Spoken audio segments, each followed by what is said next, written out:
This video is sponsored by viewers like you at patreon.com/casualhistorian. Click the top link in the description to learn more.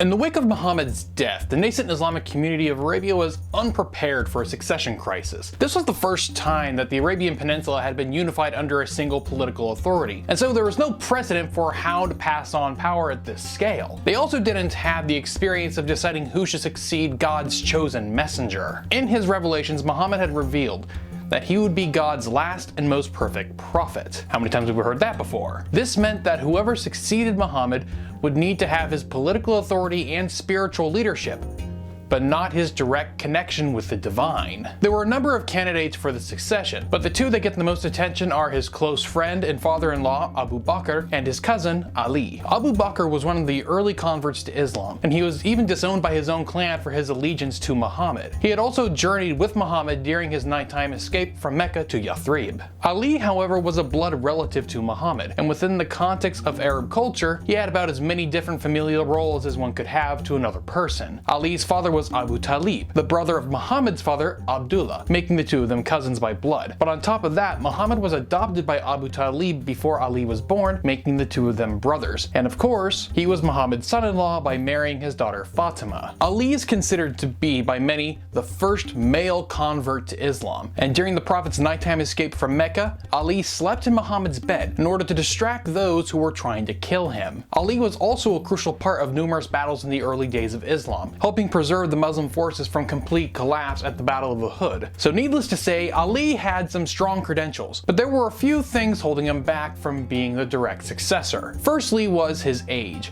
He was only about 30 at the time of Muhammad's death.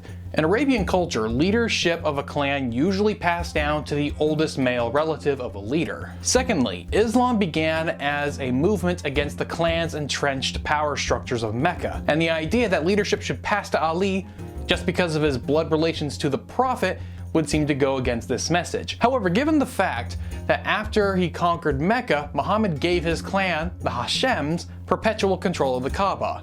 So that argument doesn't seem to hold as much water, at least not to me. Sunni Muslims hold that the leadership of the community should go to the most worthy, but Shia Muslims would contend that Ali had right by both piety and blood. And thirdly, and probably the most understated, was the opposition by Muhammad's youngest and, according to tradition, favorite wife, Aisha. While on his deathbed, Muhammad was surrounded by his wives, who ultimately controlled who got to see him in his final hours. Aisha was the daughter of Abu Bakr, and so Abu Bakr was allowed to come and see Muhammad, but Aisha hated Ali for an incident years earlier referred to as the affair of the necklace. The short version of the story is that Aisha was once suspected of being an unfaithful wife to Muhammad, and the spread of this rumor threatened his reputation. The story, at least according to Aisha, was that Muhammad sought out Ali's advice, and supposedly Ali told Muhammad to divorce Aisha and put the rumors behind him. Aisha was eventually cleared of these charges via a divine revelation, but the damage between Aisha and Ali was done,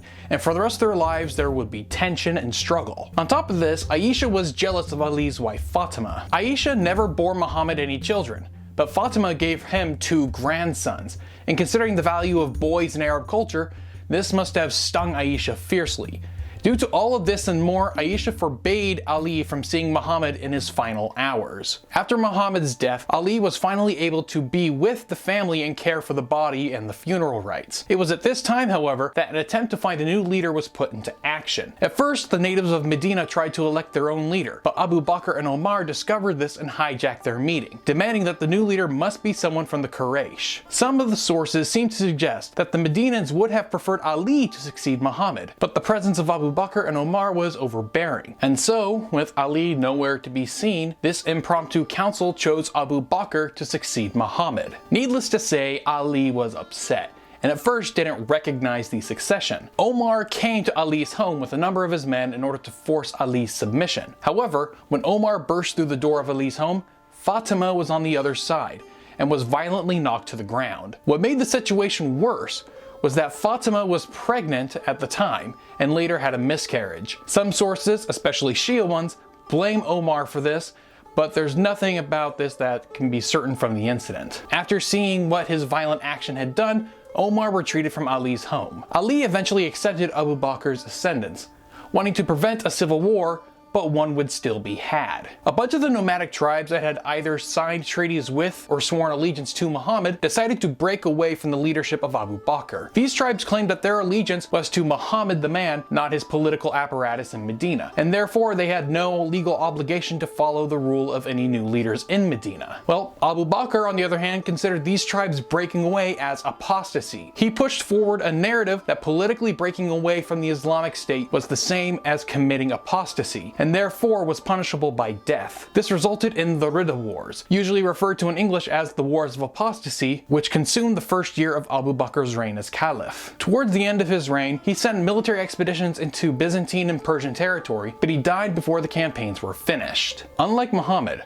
Abu Bakr made sure to name an actual successor before dying: Umar. Again, Ali was not consulted on who should succeed, but he acquiesced to Umar's succession. It would be under Umar that the true Islamic conquests would begin, with a rapid advance into both Sassanid and the Byzantine empires, and expanding the Caliphate into North Africa. One of the reasons for the fairly easy conquest of these lands were the religious conflicts in the region. If you remember from the previous episode, the Byzantines spent a lot of time trying to spiritually unify the empire under a single kind of Christianity, which brought them into conflict with many local variances of it. The Sassanids were also having problems with Christians in their empire, believing they were all a fifth column for the Byzantines, which resulted in their persecution as well. The invading Muslims didn't really care how non-Muslims practiced their religion, so long as it was monotheistic. This resulted in Jews within both empires actively siding with the Muslims against their Christian oppressors, and non-Orthodox Christians within both empires either siding with the Muslims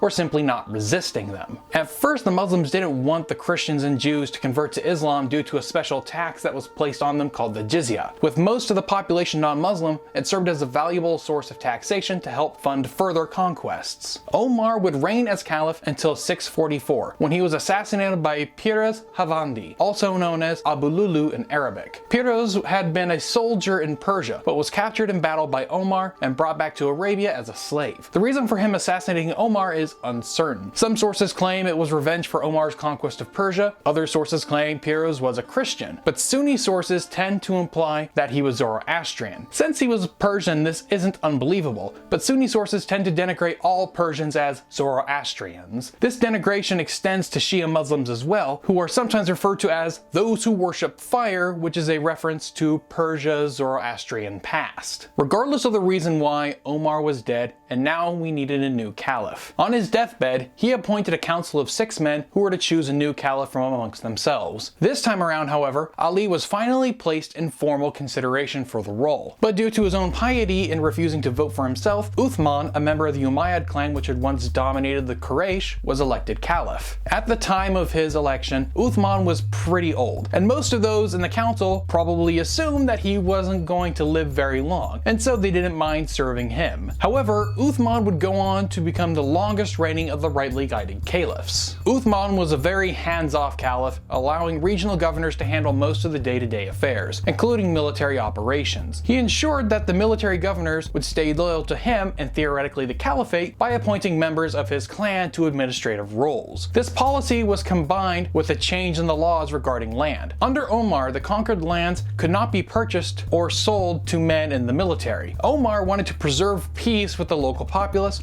but this also restricted trade. Uthman, a merchant by profession, decided to lift this ban and allow Arabs to buy land in the conquered territories. This is how local Arab elites were set up throughout the Middle East. He also began giving out loans from the public treasury to Arabs who wanted to buy land in the conquered territories. Long term, this policy was good for Islam as a whole, but bad for the Caliphate as a political entity, because it entrenched the Arabs in other parts of the Caliphate in which they could build up their own power bases in opposition to the Caliph in Medina. Also under Uthman's reign, we see the Quran come into its final form. Well, this is traditionally believed to be its first and final form, but that's a story for another video. Uthman's administration, or more accurately the administration of his appointed governors, was quite corrupt, and in Egypt these issues would boil over. A group of protesters from Egypt traveled to Medina and petitioned Uthman to address the problems. The Caliph complied with these demands and sent an order to the governor to step down and accept a new governor. The protesters, initially satisfied, began their return to Egypt, but speeding up behind them was a messenger on horseback. The protesters intercepted this messenger and found a letter with Uthman's seal, telling the sitting governor to arrest the protesters when they arrived back in Egypt. Feeling betrayed, they returned to Medina and began to besiege Uthman's palace. They eventually made their way in and killed the caliph. There's a mystery as to who was sent the letter.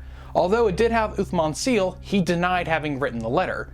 Some sources claim that Uthman simply lied in order to give himself cover, but others claim that the letter was sent by someone else who had access to Uthman's seal. Those proposing this latter narrative usually place the blame on Uthman's relative, Muawiyah, who had been appointed as governor of Syria. Muawiyah had ambitions of his own to become caliph, and had built up a power base in Syria thanks to Uthman's policies. Regardless of which is the case, upon Uthman's death, a council decided to finally name Ali as caliph, but Muawiyah refused to recognize it, claiming that Ali was responsible for Uthman's death. This is because Ali didn't punish Uthman's murderers, partly because it was these men who had made him caliph afterwards. Seeing a potential conflict with the Umayyads coming, Ali built his own army and began traveling northward to face off with Muawiyah. But before he could get there, he was challenged by Aisha, once again standing in his way. After hearing about Ali's ascension, she put together her own army, and although initially Ali and Aisha's generals tried to avoid battle, some overzealous soldiers decided to launch an attack on the early morning of November 7th, 656. This battle, known as the Battle of the Camel, did nothing but weaken both forces. Ali eventually won, but with his army weakened. He would fight with Muawiyah to a draw at the Battle of Siffin in 567, after which both sides decided to have the conflict arbitrated.